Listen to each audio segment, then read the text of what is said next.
বাংলার এক নাস্তিক ডাক্তার আহমেদ শরীফ বলেছিল আমার জানাজা দেওয়ার দরকার নেই, কবরে দেওয়ার দরকার নেই। ছাত্ররা বলেছে স্যার আপনারা করবো কি, পড়িয়ে ফেলি না, ওই হিন্দু ধর্ম বিশ্বাস করি না, আপনারা করবো কি, আমার লাশটা ঢাকার মেডিকেল কলেজে দিয়ে দিও। ছাত্র ছাত্রীরা আমার লাশ কেটে কেটে ডাক্তারি শিখবে।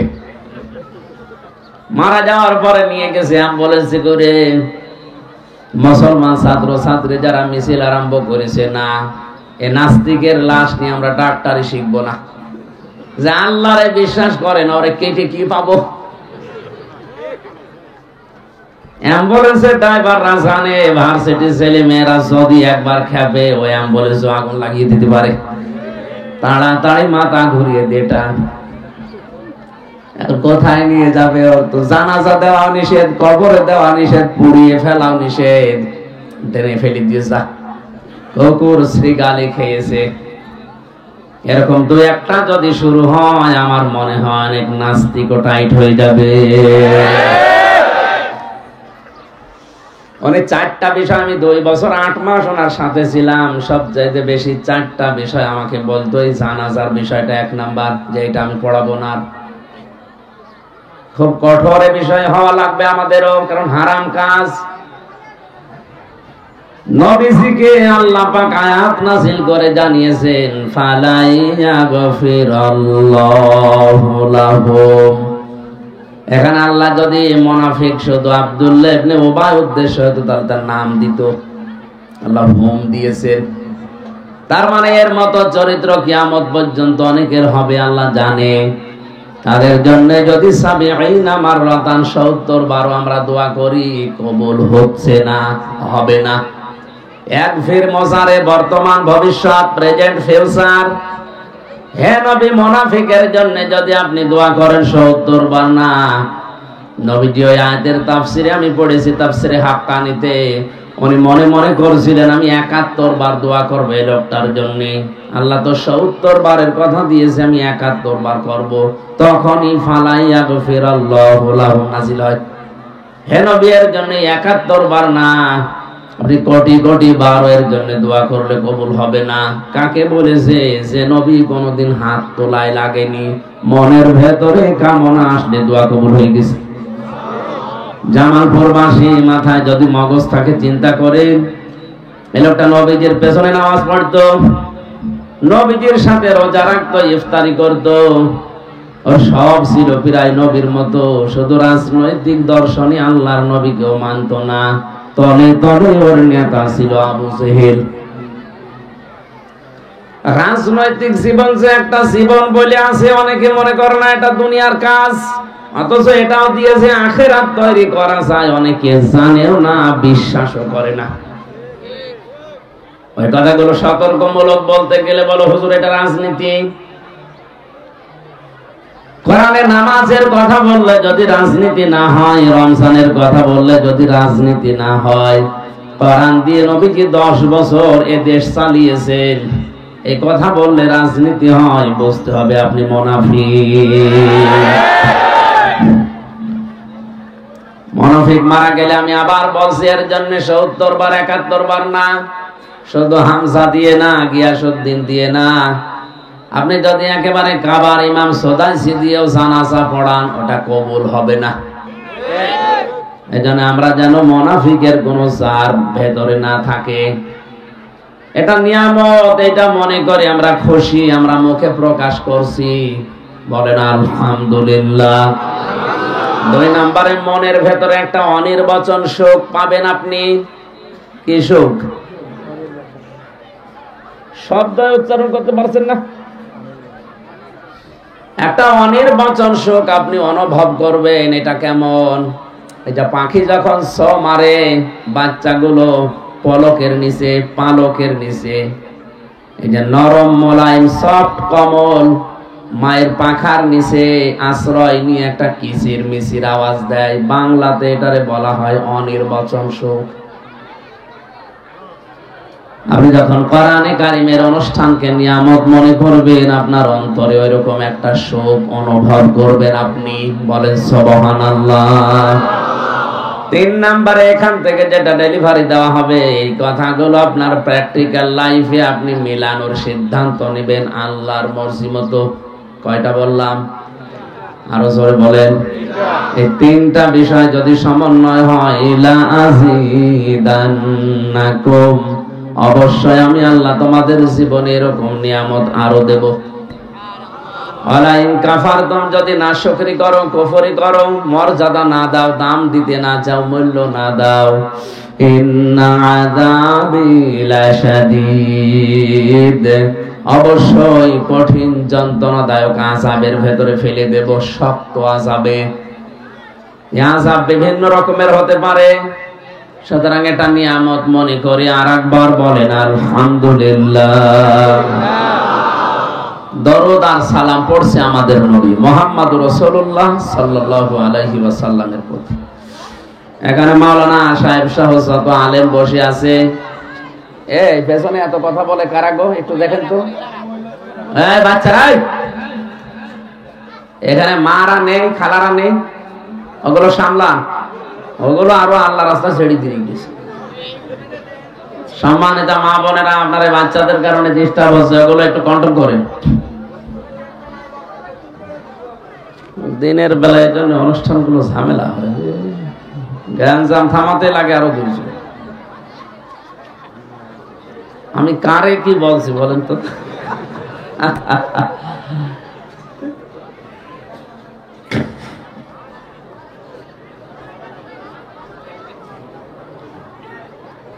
জামালপুরবাসী আমি বলছিলাম, যত আলেম এখানে বসে আছে, যারা আমরা নামাজ কালাম পড়ি, সবাই জানি ওযু করলে ওযু ভেঙে যায় 7টা কারণে। কয়টা কারণে? এর একটা কারণও যদি আপনার ভেতরে পাওয়া যায়, আপনার ওযু শেষ। ওই ওযু দিয়ে নামাজ হবে? জোরে বলেন। নামাজ পড়তে দাঁড়িয়েছেন, 19টা কারণে নামাজ ভেঙে যায়, একটাও যদি পাওয়া যায়, ওই নামাজ আর নামাজ থাকে? বলেন। কাজ আমল এটাও ভেঙে যায় 2টা কারণে, ওর একটাও যদি পাওয়া যায়, আপনার কাজ আর আমল বলে কিছু থাকবে না, ওটা ভেঙে নষ্ট হয়ে গেছে। সূরা মুহাম্মদের প্রথম আয়াতে আছে। এরকম পৃথিবীর প্রতিটি কাজ ভেঙে যাওয়া, নষ্ট হয়ে যাওয়া, ব্যর্থ হয়ে যাওয়ার কিছু না কিছু কারণ আছে। যেটা নিয়ে জান্নাতে যেতে চান তার নাম ঈমান, ঈমানও ভেঙে যায় 10টা কারণে। কয় কারণে? এই 10 কারণের একটা কারণও যদি আপনার ভেতরে পাওয়া যায়, তাহলে আপনার ঈমান আর ঈমান নেই, আপনি বেঈমান। এ পর্যন্ত বুঝেছেন কিনা বলেন? ওযু করলে ভেঙে যায় ওযু, নামাজ পড়লে ভেঙে যায় নামাজ, ঈমান আনলে ঈমান ভাঙে না, একেবারে অমর হয়ে থাকে। কয় কারণে ভাঙে ঈমান? বলেন বলেন। আর ঈমান যদি ভেঙে যায়, ওটা ভেঙে যাওয়া ওযুর মতো না, ভেঙে যাওয়া নামাজের মতো। নামাজ ভেঙে গেলে ওই নামাজ যেমন নামাজ থাকছে না, ওযু ভেঙে গেলে যেমন ওই ওযু আর ওযু থাকে না, ঈমান ভেঙে গেলে আর ঈমান থাকে না। আপনি বিশ্বাস করতে পারেন আপনি বেঈমান। যাতে বলেন না আসমান জমিন আল্লাহ বানিয়েছে আমি বিশ্বাস করি, এ বিশ্বাস তো আবু জাহেলও করত। ওয়ালা ইন সালতাহুম মান খালাকাস সামাওয়াতি ওয়াল আরদা লা ইয়াকুলুন্নাল্লাহ। হে নবী, ওদেরকে যদি আপনি জিজ্ঞাসা করেন আসমান আর জমিন কে বানিয়েছে, ওরা গ্যারান্টি দিয়ে বলবে আল্লাহ বানিয়েছে। কে বানিয়েছে? আসমান জমিন আল্লাহ বানিয়েছে কথা বিশ্বাস করলে যদি ইমানদার হওয়া যায়, তে আবু জাহেল ইমানদার না। ও কাবার গিলাফ ধরে কেঁদেছিল বদরে যাওয়ার দিন, কাবার মালিক তুমি আসো আমি জানি, বদরে যাচ্ছে মুহাম্মদের বিরুদ্ধে অস্ত্র নিয়ে, সত্যের পক্ষে যে আছে তারে তুমি বিজয় দিও। ওর দোয়া কবুল হয়ে গেছে, কারণ ও তো সত্যের পক্ষে নেই, সত্যের পক্ষে যিনি ছিল তাকে আল্লাহ বিজয় দিয়েছে। এই কথা বলে না কেন? আল্লাহ একজন আছে, ও যদি বিশ্বাসী না করবে তে কাবার গিলাফ ধরে কাঁদবে কোন কারণে? এমনকি নবীর চাচা, নবীর দাদা আব্দুল মুত্তালিব পর্যন্ত কাবার মালিক একজন আছে বিশ্বাস করত। এজন্য আব্রাহা যেদিন এসেছিল ধ্বংস করার জন্য, ওই দিন কাবার চাবি মুলতাজাম নামক ওই দরজার সাথে লাগিয়ে বলেছিল, কাবার মালিক তোমার ঘর তুমি দেখো, আমি আমার ছাগল গরু নিয়ে ব্যস্ত আছি। কি বুঝলেন আপনি? ওই জামানার কাফের যারা, তারাও বিশ্বাস করতো আল্লাহ একজন আছে, আসমান জমিন উনি বানিয়েছে। কিন্তু সমস্যা হচ্ছে তারা আল্লাহর শক্তির সাথে ক্ষমতার সাথে শিরিক করত। কি করত? বাংলাদেশে আজ আমরা মুসলমান অনেকেই যাদের মনে করছি ঈমান আছে না গেছে, ও নিজেও টের পাচ্ছে না। আমি আবার বলছি, এটা যেহেতু ক্লাস চলছে, ভালো করে বলেন তো, ঈমান ভেঙে যাওয়ার কারণ কয়টা? আরো জোরে। হ্যাঁ, 10টা। এর একটাও যদি পাওয়া যায় আপনার ঈমান শেষ। ওই ঈমান নিয়ে আপনার জান্নাতে যেতে। আমার আলোচনা এটা না, আমি সামারাইজ করে মাত্র একটা বলছি, 4 নাম্বারটা। যেই লোকটাই দুনিয়াতে বিশ্বনবী বাদ দিয়ে অন্য কাউকে আদর্শ হিসাবে উত্তম মনে করে, তার ঈমান ভেঙে যায়। এটা আমি বানালাম নাকি? সূরা আহজাব 21 নম্বর আয়াতে আছে, এই পৃথিবীতে উত্তম আদর্শ দিয়ে আল্লাহ পাক একজনকে পাঠিয়েছে, তার নাম মুহাম্মাদুর রাসূলুল্লাহ। এইজন্য তার নামের আগে পরে আল্লাহ লাগিয়ে দিয়েছেন উসওয়াতুন হাসানা। সুবহানাল্লাহ বলতে পারেন না? নবীজি মুহাম্মাদুর রাসূলুল্লাহকে বাদ দিয়ে পৃথিবীর কাউকে যদি কেউ আদর্শ মনে করে চলে, বিশ্বাস করেন ওই লোকটার ঈমান ভেঙে গেছে। হাদিস পড়েছি, আল্লাহর নবী জানিয়েছেন, আমি যেই দিন নবুয়ত পেয়েছি ওই দিন থেকে কিয়ামত পর্যন্ত যদি এই পৃথিবীতে মুসা নবী, ঈসা নবী, 2 জন নবীর নাম তিনি বলেছেন, যদি এই 2 জন নবী দুনিয়াতে কোনোদিন আসে আর আমার আদর্শ বাদ দিয়ে কেউ যদি মুসা নবী, ঈসা নবীর আদর্শ গ্রহণ করে, আমি বিশ্ব নবী ঘোষণা দিলাম লোকটা জাহান্নামী। জামালপুরবাসী কথা যদিও শক্ত মনে হচ্ছে, এইটাই বাস্তব। বাংলাদেশের 100 জনের মাত্র 15 জন বিশ্ব নবীকে একমাত্র আদর্শ মানে, আর 85 জন আছে তা না নাই। বুঝতে হবে দেশে 96% মুসলমান, এটা শুধু আদমশুমারিতে আছে, ভোটার আইডি কার্ডে আছে।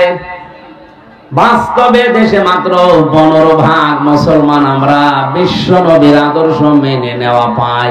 85 জন এই দেশে এখন এই আয়াত অনুযায়ী মুসলমানই না। কারণ ঈমান না থাকলেও মুসলমান কিসের? আল্লাহ আমাদেরকে বোঝার তৌফিক দাও, আমাদের ঈমানটা যেন ভেঙে নষ্ট হয়ে না যায়। বলেন আমিন। 6666টা আয়াত আল্লাহ কোরআনে দিয়েছেন, মাত্র একটা আয়াত পড়েছি সূরা বাকারার 201 নাম্বার আয়াত। এখানে যারা আছে ছোট বড় নারী পুরুষ সবার জানি আয়াত পিরায় মুখস্থ আছে। কাবা শরীফে যাওয়ার পরে দেখে রুকনে ইয়ামিনে থেকে হজরে আসওয়াদ, এই জায়গাটা পার হতে লক্ষ লক্ষ হাজি, শুধু বাংলাদেশের হাজি না, তামাম দুনিয়ার যত দেশ থেকে হজ করতে এসেছে এই আয়াতটা পড়ছে। আমার কানের কাছে এসে শুধু এই আয়াতই বাজে, আমিও পড়ছিলাম, চিন্তা করলাম এই আয়াত কেন পড়বে, এ তো সারা জীবনই পড়ে আসছি, কি আছে এর ভেতরে? এই গুরুত্বপূর্ণ জায়গায় পড়া লাগে যেখানে দোয়া কবুল হয়। রুকনে ইয়ামিনী থেকে হজরে আসওয়াদ, এই জায়গাটায় দোয়া কবুল হওয়ার একটা জায়গা। এই আয়াতটা কেন পড়ে? তাফসীর গুলো খুলে খুলে মিলিয়ে বাংলাদেশে এসে দেখি আল্লাহ দুনিয়া আখিরাত সব এই আয়াতের ভেতরে ঢোকানো আছে। এবার আমরা তাফসীর আকারে এই কথাগুলো একটা একটা করে ডেলিভারি দেব। আল্লাহ যেন আমাদেরকে এই কোরআনের এই আয়াত থেকে যে বিষয়টা দিতে চান ওটা নেওয়ার তৌফিক দেন। সারা জীবন আপনি পড়ে যান রব্বানা আতিনা ফিদ দুনিয়া হাসানা, অথচ হাসান আছে কি এটা আজ পর্যন্ত এখানে অনেকেই জানে না। আমার মনে হয় কয়েকজন আলেম বাদ দিয়ে বাকি 100 জনের 98 জন ফেল করবে যে হাসানা কি। অনেকে মনে করে না হাসানা না হাসিনা, খালি জের দিয়ে হাসিনা। হাসিনা মানে সুন্দরী আর হাসানা মানে কল্যাণ। আপনি যদি এই দোয়াটা নাই বলছেন তো কি দোয়া করছেন আপনি আল্লাহর কাছে? 5 ওয়াক্ত নামাজের পরে শেষ হয়ে গেলে দেখি বলে রব্বানা আতিনা ফিদ দুনিয়া হাসানা। না এলাকায় নেই সব? কি বলেন আপনি? এক ইমাম দোয়া করছে রব্বি হাবলি মিনাস সালিহিন। এক যুবক বলছে হুজুর সে ছোটবেলা থেকে নামাজ পড়ে একই দোয়া করেন, কি এ দোয়া কি বলেন আপনি? এ দোয়ার মানে কি? বলছে আমি জানি না। জানেন না মানে? সারা জীবন দোয়া করেন আপনি জানেন না, আপনাকে বলা লাগবে? আমি জানি না। এক আলেমের কাছে গিয়ে বলে আমাদের ইমাম শুধু এই দোয়া পড়ে, এই দোয়ার মানে কি? আলেম বলছে এটা শুধু দোয়া না, এটা কোরআনের আয়াত। এর অর্থ হচ্ছে আল্লাহ তুমি আমাকে একটা নেককার সন্তান দান করো। যুবক মনে করছে আমাদের ইমামের মনে হয় ছেলে মেয়ে হয় না, বাড়ি নোয়াখালী। নোয়াখালী বাড়ি এসে মনে হয় জামালপুরে ইমামতি করছে, ছেলে মেয়ে নেই। এই দোয়া পড়ে বলছে হুজুর আপনার ছেলে মেয়ে কয়টা? 11টা। 11টা ছেলে মেয়ের পর দোয়া করেন, আপনার লজ্জা আছে কেন? আমি তো দোয়ার মানে জানেন না, আমি জিজ্ঞাসা করে আসলাম। দোয়ার মানে আল্লাহ তুমি আমাকে একটা নেককার সন্তান দান করো। আপনার 11টা হয়ে গেছে, এরপরও দোয়া করেন, আপনি কি দেশ ভরে ফেলাবেন? ইমাম সাহেব বলছে বাবা জিয়া দোয়ার মানে এই, আমি যদি আগে জানতাম তো 10 বছর আগে দোয়া বাদ দিতাম। আমি তো জানি না, আমি পড়িয়েই যাই, আল্লাহ দিয়েই যায়। তারপরে সেই ছোটবেলা থেকে রব্বানা আতিনা ফিদ দুনিয়া হাসানা পড়ছেন, কি বলেছেন একদিনও ভাবেননি, আজকে ভাববেন। আল্লাহ পাক বলেন আমিনুহুম মাইয়াকুলু রব্বানা আতিনা ফিদ দুনিয়া হাসানা। লোকেদের ভেতরে এমন অনেক লোক আছে তারা বলে হে আমাদের প্রতিপালক আমাদেরকে দান করো ফিদ দুনিয়া হাসানা, দুনিয়ার হাসানা কল্যাণ শান্তি স্বস্তি নিরাপত্তা। 33টার উপরে অর্থ আছে হাসানার। আমাদেরকে তুমি কল্যাণ দাও, স্বস্তি দাও, শান্তি দাও, নিরাপত্তা দাও, সুখ দাও।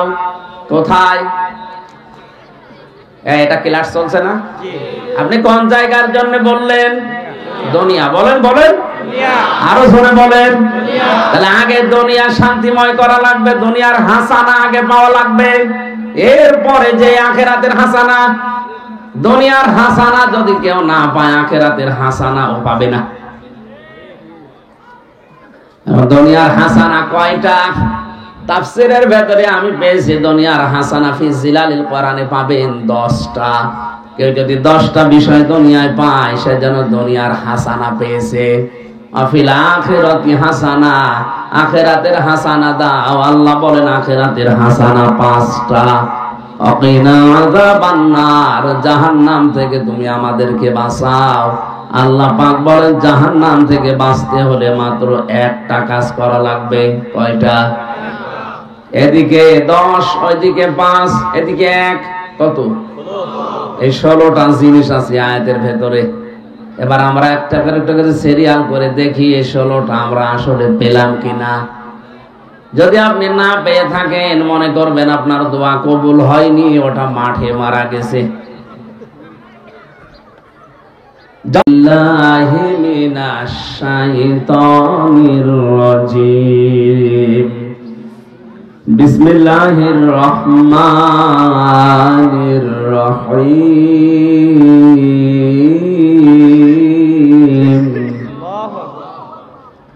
ওমিনহুম মান ইয়াকুলু রব্বানা আতিনা ফিদ দুনিয়া হাসানা ওয়া ফিল আখিরাতি হাসানা ওয়া কিনা আযাবান নার। সাল্লাল্লাহু আলাইহি। এটা দিলেন আবার। ও কি করলো কি? সে জয়রুল কই আসলাম এটা তো আমি পারি না, আমার দিলে দায়িত্ব, কেবল শুরু করলাম। মসজিদের উন্নয়ন করবে, ওনারা টাকা চাই, আমি 5 মিনিট সময় দিচ্ছি। যারা ভেতরে যাচ্ছে যা এনেছেন দয়া করে দিয়ে দেন, এরপরে আমি আয়াতে প্রবেশ করি। বারবার ডিস্টার্ব করলে তো আলোচনা তোলা যাবে না। যারা শামিল করে নিও, যে মিছিলের নেতা আমির হামজা, খবায়েব খাব্বাব, খোদার ছিল যারা অতি প্রিয়, শামিল করে নিও। আমার ভাইরা, সূরা বাকারার 201 নম্বর আয়াতটা আমরা পড়লাম। আল্লাহ পাক বলেন, পৃথিবীতে অনেকে আছে এমন, তারা বলবে, কি বলবে তারা? হে আমাদের প্রতিপালক, দুনিয়ায় আমাদের হাসানা দাও। আল্লাহ পাক বলেন, পৃথিবীর হাসানা যে 10টা, তার প্রথম হচ্ছে কোরআনে কারীম পাওয়া। এটা দুনিয়ার হাসানা। এখানে যারা বসে আছে সবাই হয়তো এক বাক্যে বলবে, কোরআন আমরা পেয়েছি, বাড়িতে চলেন আপনাকে দেখাবো। এর নাম কোরআন পাওয়া না। কেউ যদি কোরআন পায়, তাদেরকে আল্লাহ 4টা শর্ত দিয়েছেন। কয়টা? সূরা বাকারা 1 নাম্বার পারা 18 নাম্বার পৃষ্ঠা 4 নাম্বার লাইনের 121 নাম্বার আয়াতে দলিলটা আছে। আল্লাযীনা আতাইনাহুমুল কিতাবা ইয়াতলুনাহু হাক্কা তিলাওয়াতি। আল্লাহ পাক বলেন, আমি যাদেরকে কোরআন দিয়েছি, কিতাব দিয়েছি, তারা এর হক আদায় করে তেলাওয়াত করে। তাফসিরে মনির মুফাসসির লিখেছেন, কোন কিছু যদি কেউ হক আদায় করে পড়তে চায়, বিশেষ করে হাক্কা তিলাওয়াতি এই শব্দের ব্যাখ্যায় তিনি বলেন, কেউ যদি হক আদায় করে কিছু পড়তে চায়, 4টা শর্ত তারে মানা লাগবে। কয়টা? আপনি যে দুনিয়ার হাসানা পেয়েছেন, মিলান তো। এই 4টা হক আদায় করে যদি আপনি পড়তে পারেন, বুঝবেন আপনি কোরআন পেয়েছেন। দুনিয়ার 1 নাম্বার হাসানা আপনি পেলেন। 1 নাম্বারের শর্ত হচ্ছে এটা শুদ্ধ করে পড়া লাগবে। বাংলাদেশের 100 জনের 95 জন কোরআন শরীফ শুদ্ধ পড়তে পারে না। এই কথা বলেন না, আমি বানিয়ে বলছি, এটা জরিপ। 100 জনের 95 জন শুদ্ধ করে পড়তে পারে না। সারা জীবন আপনি দোয়া করলেন, রব্বানা আতিনা ফিদ দুনিয়া হাসানা, আপনার দোয়া তো কবুল হচ্ছে না। যদি এই হাসানা পেতে চান, এই রমজানটা কাজে লাগান, শুদ্ধ করে কোরআন পড়বই। সিদ্ধান্ত নেন, ইনশাআল্লাহ। পারবেন ইনশাআল্লাহ, আমি গ্যারান্টি দিয়ে যাচ্ছি। যদি শুদ্ধ করে পড়তে পারেন, দ্বিতীয় শর্ত হচ্ছে এটা বুঝতে হবে। পুরা রমজানে 1 পারা করে হলো মাতৃভাষায় অর্থ পড়ে পুরাটা শেষ করেন। একটু যদি আপনার আয়ত্ত হয়ে যায়, জেলখানায় 3টা বছর যেহেতু আমি এক ঘরে ছিলাম, 150 বারে কোরআন পড়েছি, আর 70 থেকে 75 বার বাংলা শেষ করেছি। আমার কাছে তো অনেক সহজ লাগে। আপনি একবারই রমজানে শেষ করে দেখেন, শিরিক বেদাত আপনাকে দিয়ে কেউ করাতে পারবে না। মক্কা মদিনায় শিরিক নেই, তার বাস্তব প্রমাণ হচ্ছে ওরা সন্তান জন্মের পরে কোরআন হাতে তুলে দেয়। আর আমাদের দেশে কোরআনে কারীম দেওয়ার সিস্টেম গুলো আমরা আরো আস্তে আস্তে হারিয়ে ফেলছি। শিক্ষা ব্যবস্থায় এমন চ্যাপ্টার দেওয়া হচ্ছে, কোরআন শেখা তো দূরের কথা, এরা শরীফ থেকে শরীফা হয়ে যাচ্ছে। বাংলার মুসলমানেরা এই চ্যাপ্টারটা যদি শুধু 7 এর ক্লাসেই থেকে যেত, কিছুই বলতাম না। কয়েকদিন পরে এই মানসিক বিকারগ্রস্ত লোকগুলো, অসুস্থ মানুষগুলো আন্দোলন করবে। ক্লাসের সিলেবাসে যখন আছে, এটা আমরা বাস্তব জীবনেও চাই। ওরা হাইকোর্টের মাধ্যমে কেস করে তখন বলবে, আমি শরীফ নেই, এখন আমি শরীফা, আমারে হোস্টেলে সিট দেন, মহিলা হোস্টেলে। আরে ভাই, যে হোস্টেলে আপনার মেয়ে থাকে, আপনার বোন থাকে, আপনার ফুফু থাকে, কথা বলো না কেন? ও বেটা শরীফ ছিল, সকালে বিকালে শরীফা দাবি করে আপনার মেয়ের সাথে, বোনের সাথে মহিলা হোস্টেলে থাকবে। যতই শরীফা হোক, মাল কি বলেন? ওখানে আপনার মেয়ের সাথে, আপনার বোনের সাথেও ঠিক থাকবে? সেদিন একজন জিজ্ঞাসা করছে, হুজুর যুবক যুবতী এক বেডে ঘুমানো জায়েজ আছে? জায়েজ আছে, কিন্তু ওরা ঘুমাবে? ওরা ঘুমাবে? আপনার মাল তো শরীফ, বিকালে শরীফা দাবি করে এখন যদি আপনার মেয়ের কাছে থাকে, বলেন তো 10 মাস পরে আপনার মেয়ে আসবে অবৈধ সন্তান পেটে নিয়ে। কিছু বলতেও পারবেন না, কারণ এটা তো দেশের আইন হয়ে গেছে। বেশি কিছু বলতে যাবেন, আপনার নামে আবার মামলা হবে। আমার নামে ভুয়া মামলা দিয়ে 3 বছর যদি আটকিয়ে রাখতে পারে, আপনি রাষ্ট্রের বিরুদ্ধে চলে যাচ্ছেন, আপনার বিরুদ্ধে মামলা আসলটা দিয়ে 20 বছর জেলে রেখে দেবে। এই কারণেই যে কথা বলা লাগছে, আগামীতে যেন দেশটা জারজ দিয়ে ভরে না যায়। ওরা জাতে মাতাল হলো টালে, ঠিক আছে, ওরা জানে যে অনেকেই বুঝবে না, কিন্তু আলেম যারা তারা তো বুঝে ফেলেছে যে এদের দুর্বিসন্ধি কি। 1 থেকে মাস্টার্স পর্যন্ত আপনি কোরআনে কারিমকে দেন সিলেবাসে, যদি শুধু শুদ্ধ করে পড়ার বোঝার মতো সিস্টেম থাকে, দেশে ঘুষ চলবে না। আমি এই চোখে দেখেছি, শিক্ষক ওযু করছে, ছাত্র পানি ঢেলে দিচ্ছে, কাদা লেগে আছে, কাদা সাফ করে দিচ্ছে। ওস্তাদের কয় মাস বয়স? মাত্র 4.5-5 বছর বয়স, এতটুকু ছেলে। আমি এই চোখে এইটাও দেখেছি, বিশ্ববিদ্যালয় ক্লাস চলছে, মাস্টার্সে ছাত্র জুতা দিয়ে পিটাচ্ছে শিক্ষককে, বলছে শালা করে মেরে ফেলবে।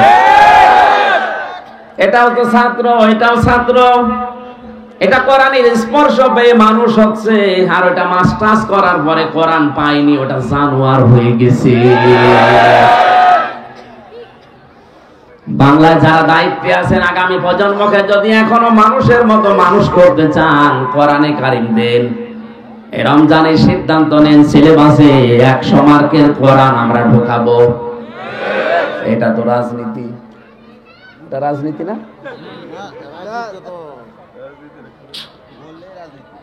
কোথায় চলে যাচ্ছে? আরে ভাই, আপনি আমি হুজুর নাই আর 50 বছর পরে মাটির নিচে থাকবো, কিন্তু আমাদের প্রজন্ম এই দুনিয়ায় থেকে যদি জেনাখর হয়ে যায়, যদি অবৈধ সন্তান পেটে নিয়ে ঘরে, কবরে আপনি শান্তিতে থাকতে পারবেন?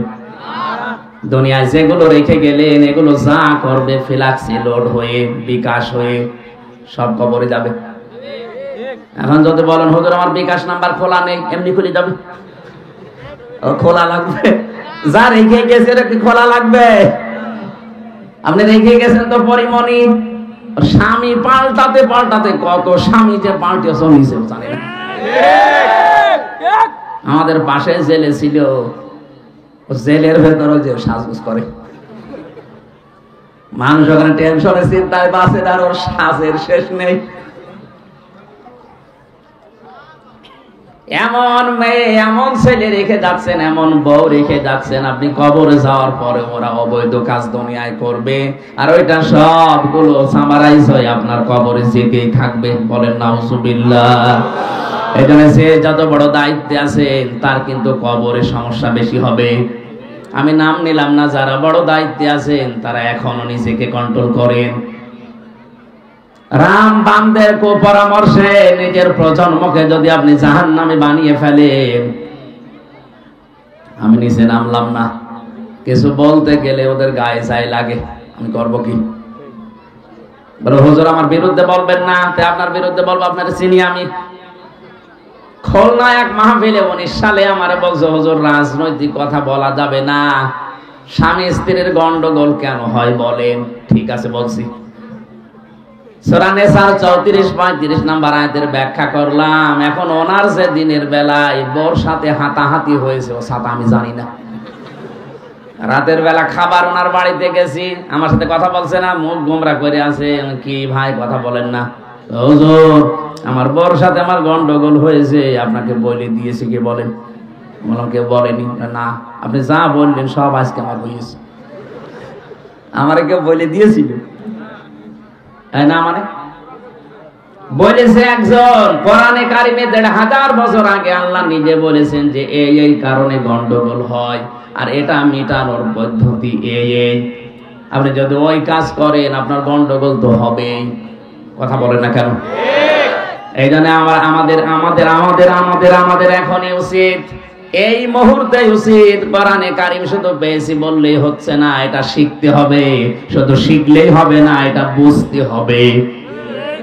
শুধু বুঝলেই হবে না, যতটুকু বুঝবেন ওর উপরে প্র্যাকটিক্যাল লাইফ সাজাবেন। শুধু সাজালেই হবে না, এটা যেন মানুষ মানতে পারে সেই ব্যবস্থা করে দেবেন।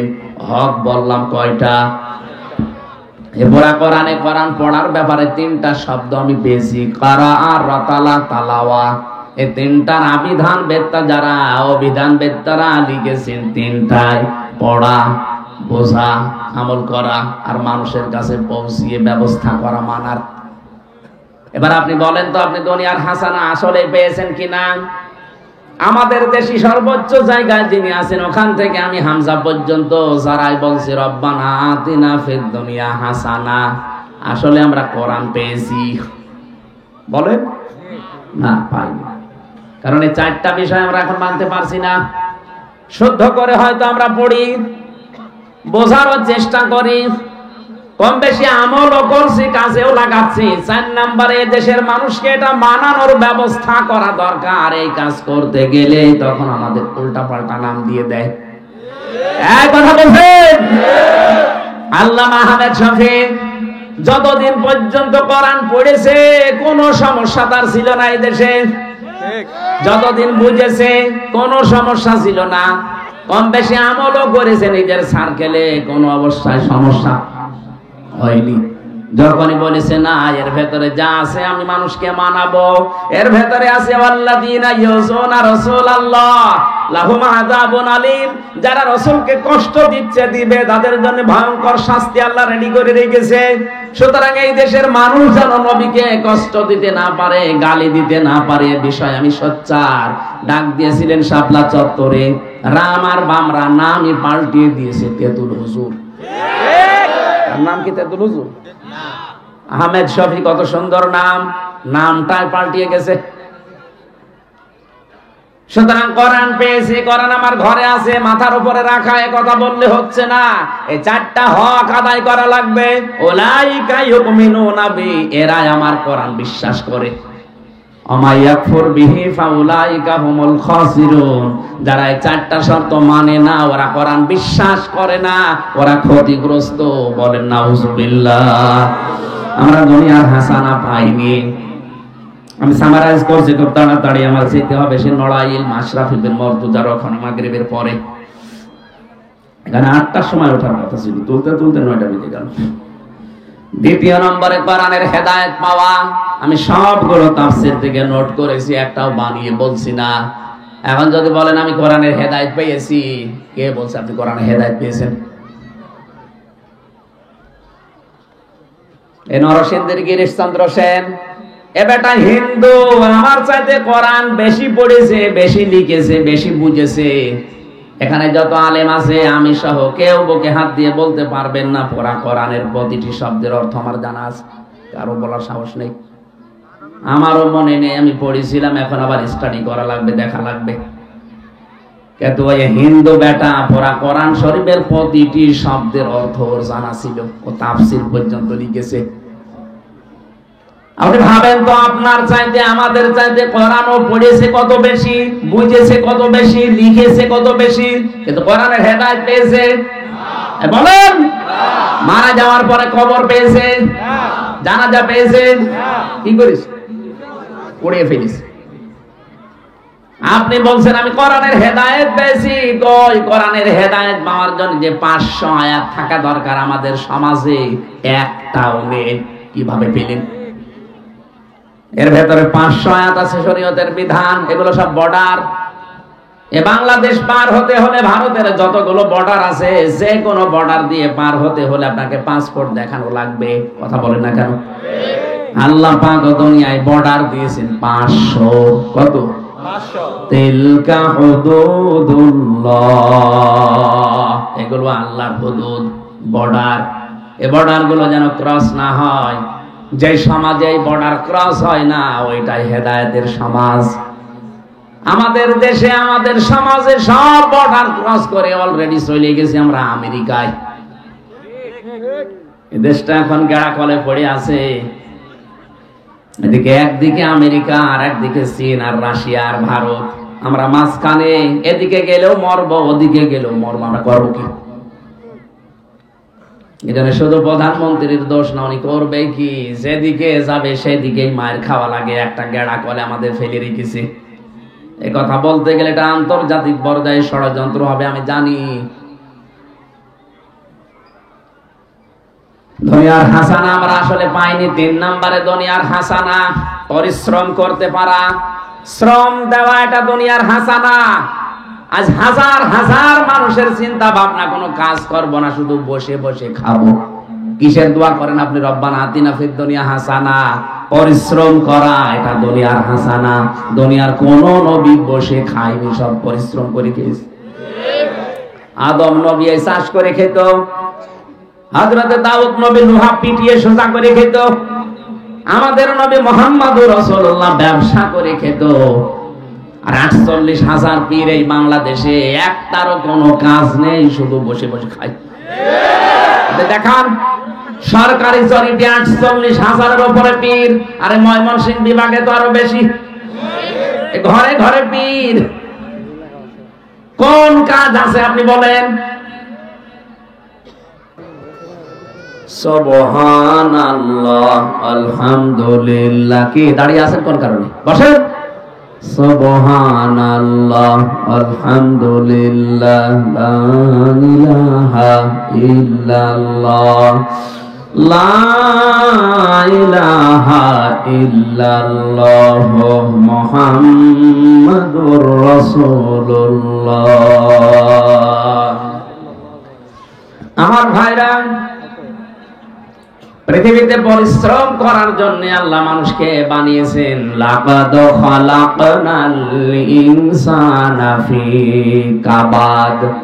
অবশ্যই আমি আল্লাহ মানুষ বানিয়েছি কঠোর পরিশ্রমের মাধ্যমে। একে পরিশ্রম করা লাগবে। এজন্য মসজিদে নামাজ শেষ হয়ে গেলে আর মসজিদে থাকাও ঠিক না।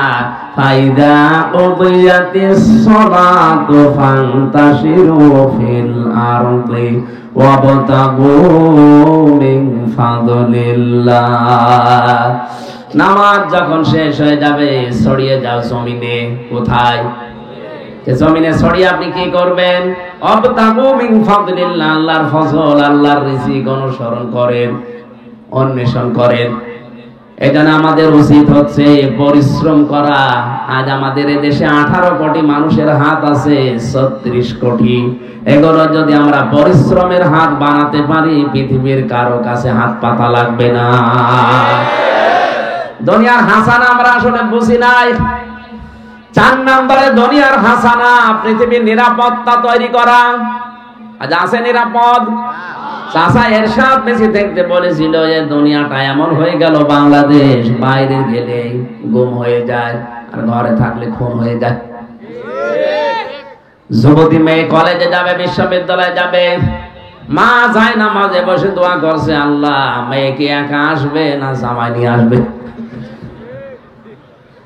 নিরাপত্তা নেই আজ আমাদের। 5 নম্বরে ধৈর্য ধারণ করা। 6 নম্বরে সন্তান যেন ভালো হয়, দুনিয়ার হাসানা এটা। ভালো সন্তান ওইটা যেটা ডাল খায়, যেটা বাবা খায়। গত কয়েকদিন আগে একটা ভিডিও ঘুরছে ইন্টারনেটে, দেখেছেন 4 জন ছেলে আর 2 জন মেয়ে। লোকটার স্ত্রী মারা গেছে প্রায় 15 বছর আগে। এই 6 ছেলে মেয়ে মিলে বাবার সম্পদ সব নিজেদের নামে লিখে নিয়ে বাবাকে রাস্তায় ছেড়ে দিয়েছে। বললেন কেন? এখানে বলার কি আছে? ওই লোকটার কি দোষ নেই? আল্লাহর পরে যে মা বাবার স্থান, এই জায়গাটাই তো ওই 6টা ছেলে মেয়ে জানে না। ও বাবার দায়িত্ব ছিল আল্লাহর পরে আমাদের স্থান এটা ওকে জানানো। এখানে যেটা জানানো যায়, সেই জানানোর জায়গায় তো ছেলে মেয়েদেরকে দেয়নি, বানিয়েছে ডাক্তার, ইঞ্জিনিয়ার। তারা তাদের বউর কথা শুনে বাবার কাছ থেকে কৌশলে জমি জায়গা লিখে নিয়ে রাস্তায় ছেড়ে দিয়েছে। এখান থেকে আপনি শিক্ষা নিতে পারেন না, আপনার কপালও এটা হতে পারে।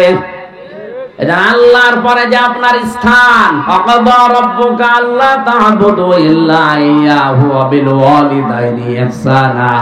এটা আল্লাহর পরে আপনার স্থান, এটা ওকে আগে জানান। ও যদি জানে যে এই পৃথিবীতে আল্লাহর ইবাদতের পরে আপনাদের মর্যাদা, তামাম দুনিয়া একদিকে গেলেও আপনাকে রাস্তায় ছেড়ে দেবে না। ভালো যেন সন্তান হয়, এটা দুনিয়ার হাসানা। স্ত্রী যেন ভালো হয়, এইটাও দুনিয়ার হাসানা। ভালো স্ত্রী ওইটা যেটা সকাল বিকাল স্টার জলসা দেখে। এটা গ্রাম অঞ্চল তো এই জন্য টের পাচ্ছেন না। সারা দিন বসে বসে সিরিয়াল গুলো দেখে, প্রায় 37টা সিরিয়াল চলছে। এগুলো দেখে আর নিজের জীবনের সাথে মিলায়, বলে আমি হব কটকটি আর আমার মেয়ে হবে কিরণমালা। হচ্ছেও তাই। স্ত্রী যেন ভালো হয়, এটা দুনিয়ার হাসানা। ভালো স্ত্রী ওইটা বিশ্বনবী যেটা পেয়েছিলেন হযরতে খাদিজা। গভীর রজনীতে দিনের কথা বলার পরে বাড়িতে যখন আসতেন, নবীকে বলেন আমার খাদিজা বিছানায় বেড লাগিয়ে না ঘুমিয়ে দরজার সাথে হেলান দিয়ে ঘুমাতো। ডাক দিয়ে বললাম তুমি ঘুমাও না কেন? হযরতে খাদিজাতুল কুবরা বলেছেন ইয়া রাসূলুল্লাহ, আপনি আমার স্বামী, দুনিয়ার শ্রেষ্ঠ মেহমান। আপনি বাইরে থাকেন দিনের কাছে, আমি 24 ঘন্টা আতঙ্কে থাকি, না জানি কখন আপনাকে কোন ক্ষতি করে ফেলে। আমার ঘুম লাগে, আমি যদি আরামের বিছানায় ঘুমিয়ে পড়ি, রাতের বেলায় এসে যদি বারবার ডাকাডাকি করেন, আমি উঠতে দেরি হয়ে গেলে আপনার কষ্ট হয়ে যাবে। এজন্য রাতে ঘুম লাগলো আমি দরজার সাথে হেলান দিয়ে ঘুমিয়ে পড়ি যেন দেরি না হয়। এরকম বউ তো এখন ঘরে ঘরে।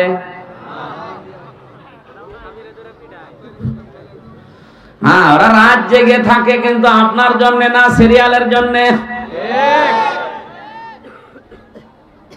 এই পৃথিবীতে দুইজন মহিলাকে আল্লাহ একজনকে সালাম দিয়েছেন আর একজনকে জান্নাতে ঘর বানিয়ে দেখিয়েছেন। দুইজনকে দিয়েছেন স্বামীর জন্য। খাদিজাতুল কুবরা, তাকে আল্লাহ সালাম পাঠিয়েছেন স্বামী ভক্তি করার জন্য।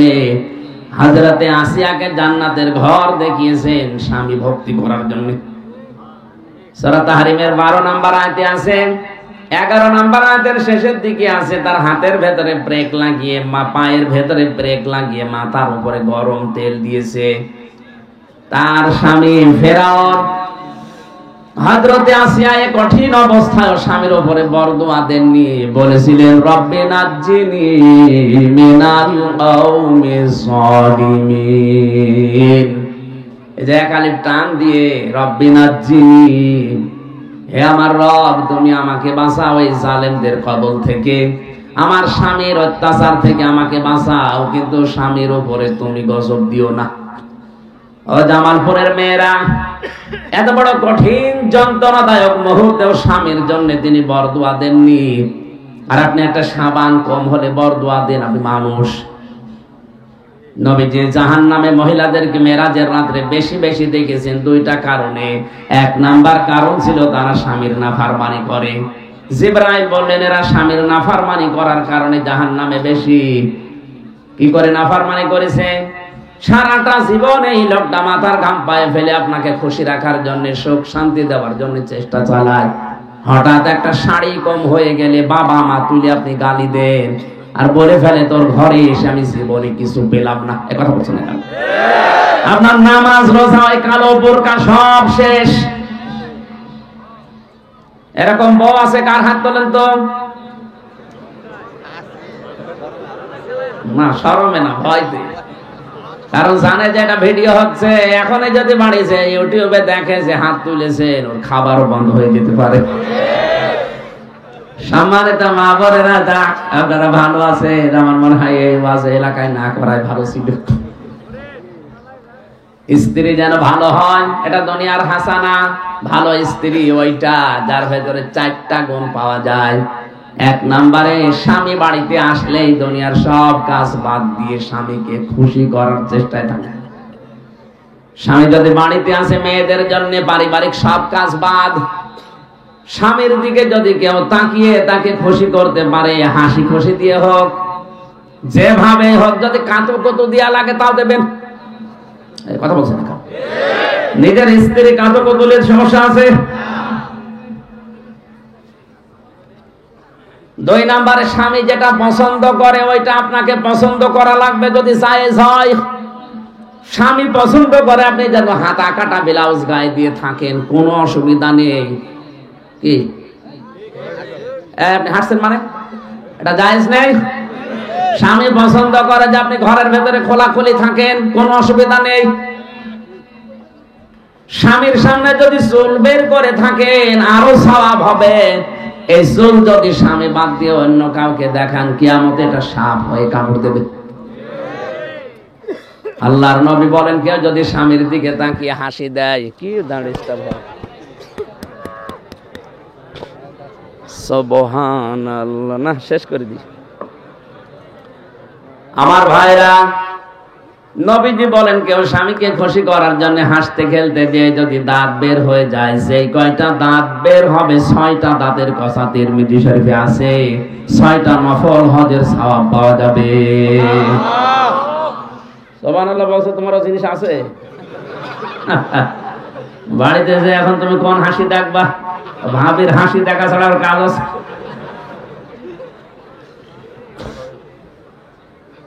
সুবহানাল্লাহ বলতে অত জোরে বলছি এই কারণে, কারণ বাড়ি যেয়ে দেখবেন ও মনে করবে যে দাঁত দেখালেই সওয়াব, সব দাঁত বের করে পড়ে আছে। কি গো, ওই হুজুর বলল যত দাঁত দেখাবো তত হজর সওয়াব হবে। 32টায় দেখো। সন্তান স্ত্রীকে ভালো করার জন্য, হাসানা করার জন্য আপনি একটা দোয়া পড়বেন নামাজের পরে, রব্বানা হাব লানা মিন আজওয়াজিনা ওয়া যুররিয়াতিনা কুররাতা আ'য়ুনি ওয়াজআলনা লিল মুত্তাকিনা ইমামা। বলেন আমিন। 9 নম্বরে সবর করতে পারা দুনিয়ার হাসানা। সবর কত প্রকার, কি এটা আজ আমরা টের পাইনি। আজকে একটা স্ট্যাটাস দিয়েছে হামাসের যোদ্ধারা, যারা মসজিদে বসে বসে সুবহানাল্লাহ আলহামদুলিল্লাহ পড়তেছে, তাও যে সে মসজিদের নামও লিখেছে কাবা শরীফের কথা।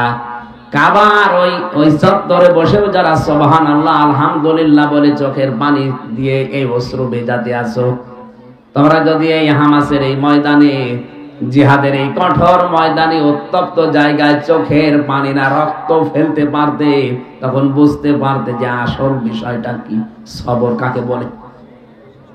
আমার এই ছোট্ট জীবনে 3টা বছর আমি যেহেতু ভেতরে কাটালাম, আমি টের পেয়েছি যে সবর কারে বলে, কত প্রকার, কি।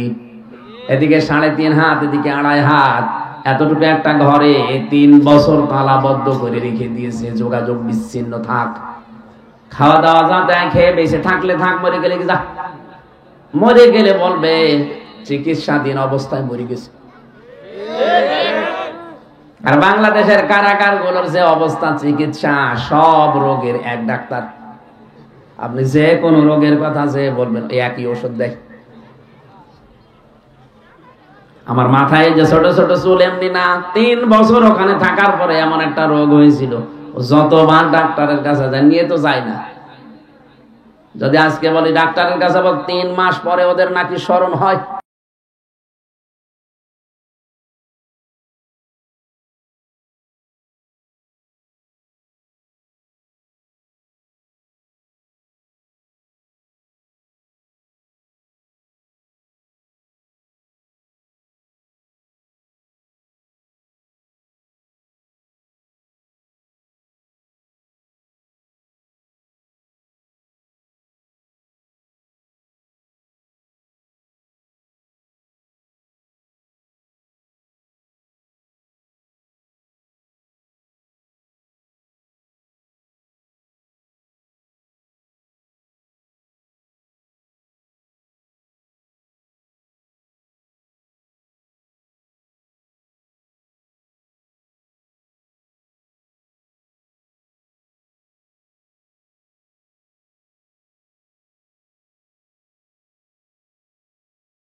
জানি কিছু?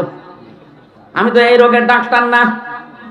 ডাক্তার আসল যেটা সেটা আসে না, কম্পাউন্ডার আমারে দিয়ে চালা, আমি কি করবো? যা আসে সব একই রোগ দিয়ে চালায়। এই কঠিন অবস্থাতে 3টা বছর কেটে গেল, এখনো সাইকুল হাদিস ইবনে সাইকুল হাদিস পড়ে আছে। এই লোকটার সাথে 3টা বছর থেকে আমি অনেক কিছু পেয়েছি, সবচাইতে বেশি পেয়েছি তার খেদমতটা। আমার মতো ছোট মানুষের জন্য নিজে রান্না করে খাওয়াইতো। আল্লাহ পাক তার জীবনের ভালো কাজগুলো যেন কবুল করে। মানুষ হিসাবে যদি অন্যায় কিছু করে থাকে, আল্লাহ গাফফার নামের খাতিরে যেন মাফ করে দেয়। তার কাছে কিছু কিছু মাসলা আমি শিখেছিলাম, বিশেষ করে 4টা জিনিস নিয়ে বেশি আলোচনা করতো। সকালের আর দুপুরের খাবার আমরা এক জায়গায় খেতাম। আমার ভাইরা, আমি বাস্তবে যেটা বলছিলাম, সবর আমরা করতে পারছি না। সবর আসলে কি, কত প্রকার, কি কি, এটা শফিকুল ইসলাম মাসুদ টের পেয়েছিল। আসলে বাস্তবতায় ওই যে 4 দেওয়ালের মাঝে না গেলে বোঝা যায় না যে সবর কি করে করবেন। ইউসুফ নবী সবর করেছিল 40 বছর পর্যন্ত। ইয়াকুব নবী সবর করেছিল 40 বছর পর্যন্ত। হযরত আইয়ুব নবী সবর করেছিল 18 বছর পর্যন্ত। মুহাম্মদুর রাসূলুল্লাহ সবর করেছিল পুরা 63 বছর। আজ আমাদের সবর নেই কোন জায়গায়। সবর করতে পারা, ধৈর্য ধরতে পারা, এটা দুনিয়ার হাসানা। মা বোনদের ভেতরে ধৈর্যটা একেবারেই নেই বললেই চলছে। ধৈর্য হারিয়ে ফেলেছে ওরা। ফাতেমাতুজ জোহরার মতো সংসারে আপনার অভাব আছে যে আপনি ধৈর্য হারিয়ে ফেলেন? 3 দিন উনি না খেয়েছিলেন, তারপর সুদের সাথে টাকা লাগাননি। আজ হাজারো মহিলা স্বামীকে দিয়ে এই ব্যবসা করাচ্ছে, সংসারে অভাবের দোহাই দিয়ে। 10 নম্বরে কোরআনের সমাজ তৈরি করতে পারা দুনিয়ার হাসানা আমরা পাইনি। আখিরাতের হাসানা যে 5টা, মরণ যেন ভালো হয়, এটা আখিরাতের হাসানা। ভালো মরণ ওইটা যেটা গলায় দড়ি দিয়ে হয়, হ্যাঁ, বিষ খেয়ে হয়। কোনটা? শাহাদাতের মরণ।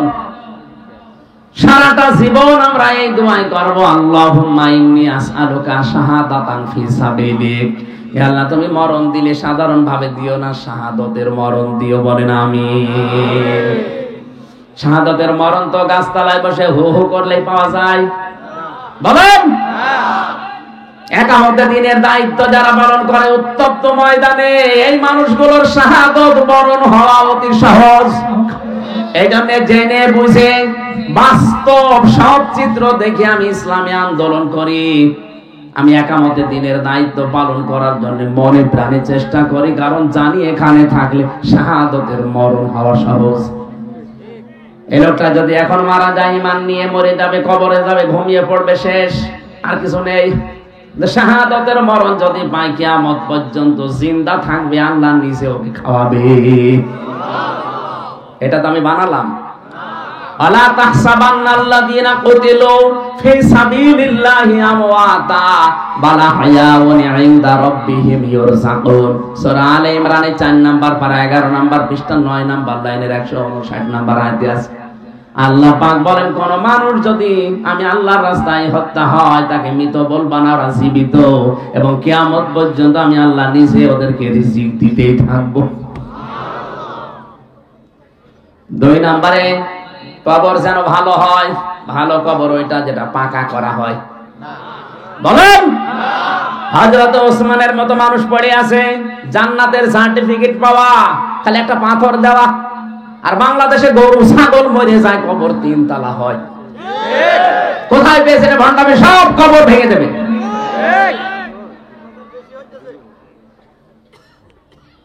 তিন নম্বরে হাসর যেন ভালো হয়। ভালো হাসর হবে ওই লোকটার যার হাসর হবে ডিপ জলের সাথে, না মানে। 4 নম্বরে হাউজে কাউসার যেন পাওয়া যায়। এক একটা শব্দের ভেতরে লক্ষ লক্ষ কথা আছে, আমি তাড়াতাড়ি সামারাইজ করে ফেলছি কারণ সময়ের দিকে তাকাচ্ছি। 5 নম্বরে ডান হাতে যেন আমল নামা পাওয়া যায়। যারা বাম হাতে আমল নামা পাবে, ফেরেশতা লোহার শিক গরম করে এই জায়গা দিয়ে ঢোকাবে। আর এই ফাঁকা জায়গাটা দিয়ে বাম হাত ঢুকিয়ে পেছন দিক থেকে বলবে এবার আমল নামা নে। অরওয়া জহরির ব্যাখ্যা এইটাই আছে, যেন ডান হাতে আমল নামা পাওয়া যায়, এটা আখিরাতের হাসানা। ওয়াকিনা আযাবান নার, আল্লাহ জাহান্নাম থেকে বাঁচাও। আল্লাহ বলেন জাহান্নাম থেকে বাঁচার উপায় একটা, দিন কায়েম করা লাগবে। আলা দুল্লুকুম আলা তিজারাতিন তুনজিকুম মিন আযাবিন আলীম, এমন একটা ব্যবসার কথা বলবো যেটা করলে জাহান্নামে যাওয়া লাগবে না। সে ব্যবসা হচ্ছে জান আর মাল দিয়ে আল্লাহর রাস্তায় জিহাদ করা। সুতরাং আল্লাহর এই জমিনে দিন কায়েমের জন্য যারা চেষ্টা করেন, সংগ্রাম করেন, প্রচেষ্টা চালিয়ে যান, আপনি আর যাই করেন আপনাকে আল্লাহ জাহান্নামে দেবেন, আপনি বিশ্বাস করতে পারেন। এই 16টা জিনিস আল্লাহ আমাদেরকে আয়াতে দিয়েছেন, বাস্তব জীবনে প্র্যাকটিক্যাল লাইফে আমরা যেন নিতে পারি, বলেন আমিন। পারিবারিক জীবনে যে সমস্যা চলছে আজ আমাদের, জেলখানার অধিকাংশ আসামি দেখলাম বউ মেরে ফেলেছে, না আদা মারা করে ফেলেছে। এই পারিবারিক কলহর কারণে জেল খাটছে আজ 20 বছর 30 বছর। এখানে ওখান থেকে কিছু টুকে টুকে রেখে বাইরে এসে পারিবারিক জীবনে দাম্পত্য কলহ এবং তার সমাধান, আমি একটা বই লিখেছি, 2টা আছে এই গাড়িতে আছে, নিয়ে নিজের মেয়েকে, বউকে, বোনকে, ফুফুকে, মাকে পড়াবেন, আর মেয়েরা নিয়ে স্বামীকে পড়াবেন। পরকীয়া প্রেম যদি এলাকায় থাকে, নাকি এলাকায় সব চলে না, আস্তে আস্তে বন্ধ হবে আমি আশা করছি। ওখান থেকে নিয়ে যাবেন, যাওয়ার সময় আমার মাগরিব ধরা লাগবে, সে নড়াই এলেছে। আমি দোয়া চাইয়ে দোয়া করে আজকের মতো শেষ করছে। আগামীতে দিনের বেলা অনুষ্ঠান নেবেন না, রাতে নেবেন যদি হয়, দিনের বেলা আমার আলোচনা হয় না।